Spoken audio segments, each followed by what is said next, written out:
Hi and welcome to Rob's Camino. This week we are talking about accommodation types. So we're shooting these videos in December 2020, and what I thought is I would cover some of the sort of frequently asked questions or common questions about the Camino, because hopefully with the vaccines coming out and all the rest of it, we might be able to start walking next year, who knows. So some people out there might be planning their first Camino. So accommodation, that's the topic for this week, coming right up.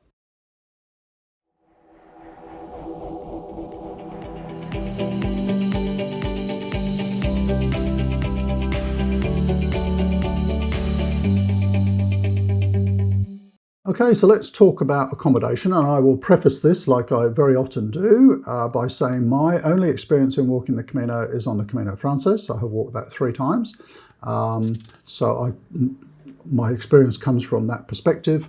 Where I think it might differ on other Caminos, I'll kind of let you know. But one of the things that you probably will be thinking about if you're planning your first Camino is, what's the accommodation like and what type of accommodation do you want? So there's a couple of things that you need to consider, I think, and I'll start to point you in the right direction. One would be, what's your budget? And you can pay €100 a night or €10 a night. It's kind of up to you. Again, particularly on the Camino Frances, there is so much infrastructure and so much choice because it's the most popular Camino. On some of the more remote ones, like the Via de la Plata, which I'm planning to do next, having researched that, I know that the accommodation options are maybe not as broad. So, they don't get so many pilgrims, so you might not have a lot of choice coming into smaller villages particularly. But on the Camino Frances, because the villages are fairly close together, because there is the volume of sort of pilgrim traffic, there's lots and lots of options. So think about how much do you want to spend. And then also think about what sort of Camino experience you want. Because that largely will dictate the sort of accommodation to go for. So what do I mean by that? Well, when I'm walking with my wife, Pat, I won't call her a princess, but let's just say that Pat likes her creature comforts, and she says, hey, I don't have to be an uncomfortable pilgrim, do I? So we stay in a range of different places. We generally stay in sort of bed and breakfasts, which are fairly inexpensive. And occasionally when there's somewhere really nice to stay, we'll stay in those. So that's kind of our bias. Other people, because of the experience they want, and I should say Pat and I tend to stay in private accommodation because we like a degree of privacy, and we like to have our own bathroom and things like that. If that doesn't bother you, then at the other end of the scale, which most people use, you've got the albergues or hostels. What's an albergue like? Well, basically it's dormitory accommodation designed for pilgrims, and you can get those, let's say, roughly for €10 a night. And it's a bed, generally a bunk bed, in a dormitory. We've stayed in some of those where they've had sort of private rooms and things. Please don't think we're snobs or anything like that.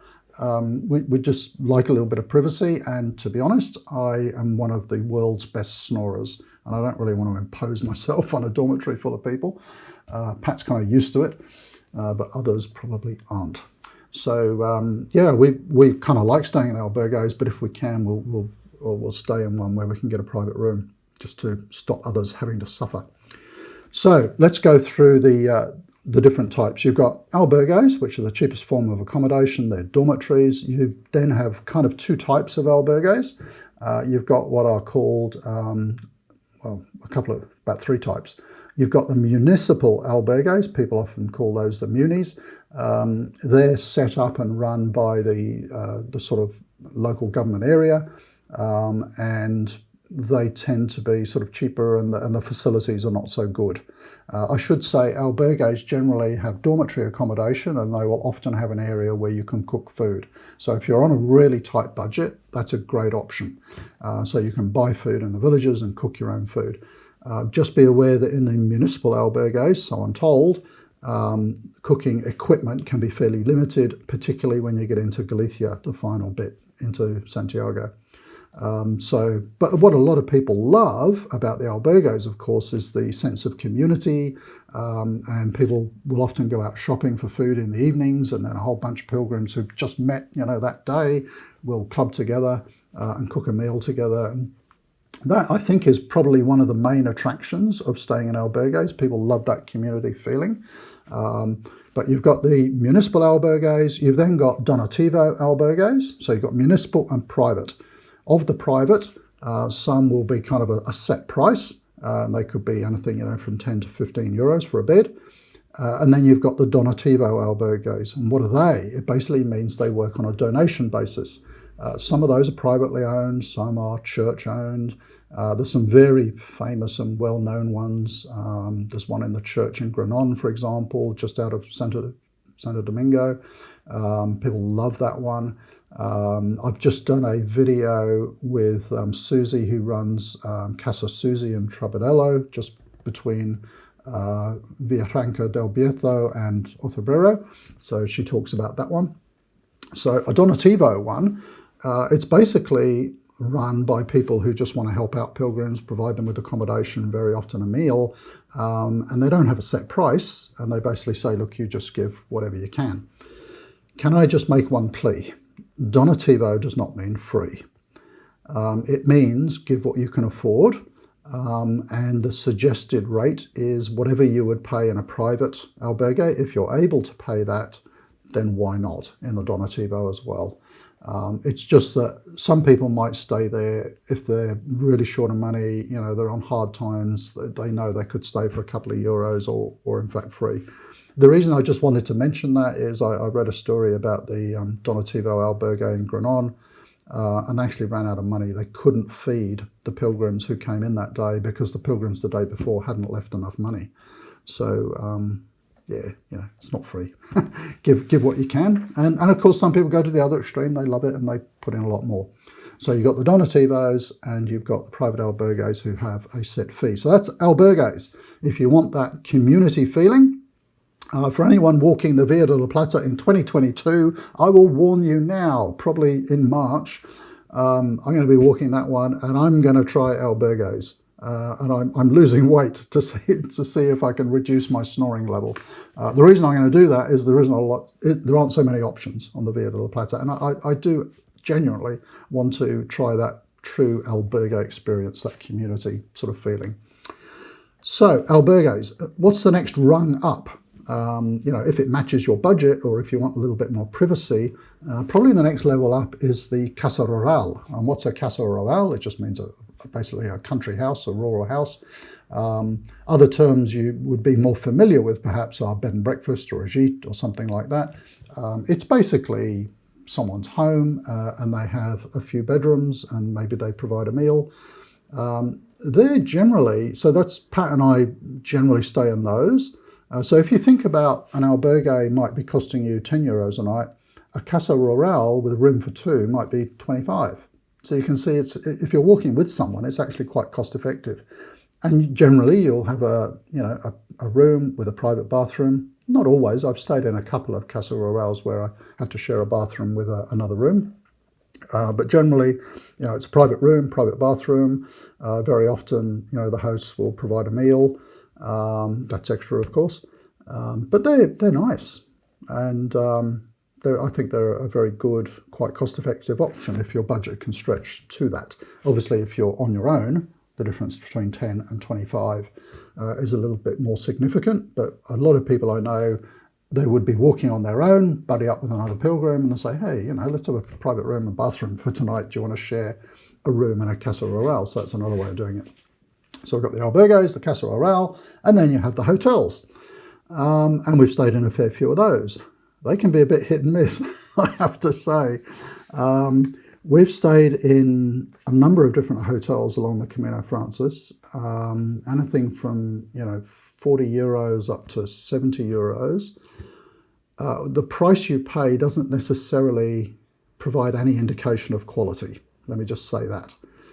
Some of the Casa Rurals I've stayed in at 25 euros were way nicer than the 70 euro hotels. How can you tell? Gee, that's hard. I mean, we stayed in one in Palais del Rey, which was horrible. It had, the walls were like paper thin, and it was so noisy, and it was a very modern place. Maybe that was a giveaway. Go for an older building. So anyway, hotels are an option. We tend to use hotels in a larger town or city, or when it's something really special. So in, I've forgotten the name of the place now, just past Los Arcos. It'll come to me. Biana, there we go. Between Los Arcos and Logroño. In Biana, there's a beautiful old hotel there, which is, you know, not necessarily on everyone's budget, but it was a bit of a novelty to stay there. There are, at the upper end of the scale, of course, the Paradors. The Paradors are a chain of, I think they're government-owned hotels, and they are generally hotels in converted historic buildings. They're probably 5-star, 4-star at least. The one in Santiago is very, very expensive. I think it's 250 euros a night or something.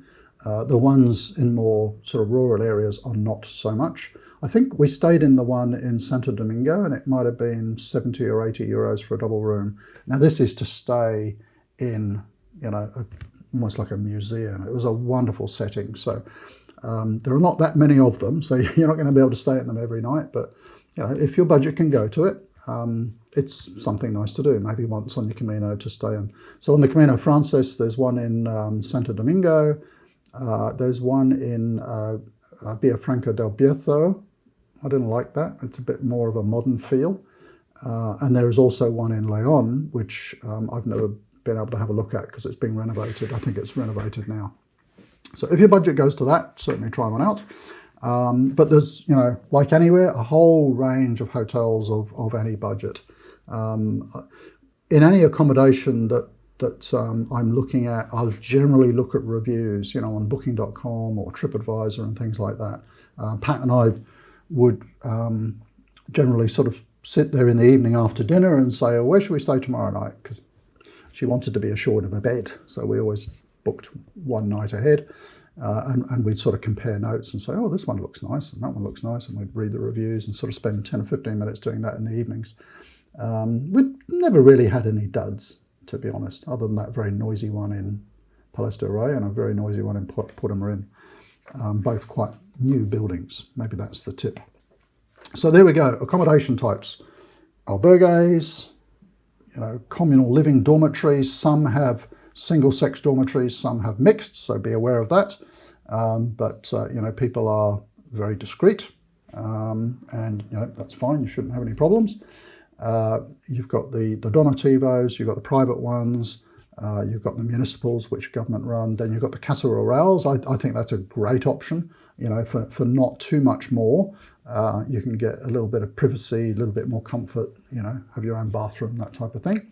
And then, of course, you've got a whole range of hotels at all different options. So there we go, your accommodation options. I'd be very interested to see the comments down below, because I'm fully expecting some people to say, oh, if you want the true pilgrim experience, you should really just stay in the albergues. You walk the Camino however you want to walk the Camino. I'm just sharing what some of the options are. So thank you for watching, and see you next week. And if you enjoy these videos, do hit the subscribe button, hit the bell, because videos come out every week, generally on a Tuesday evening Sydney time. So see you next week.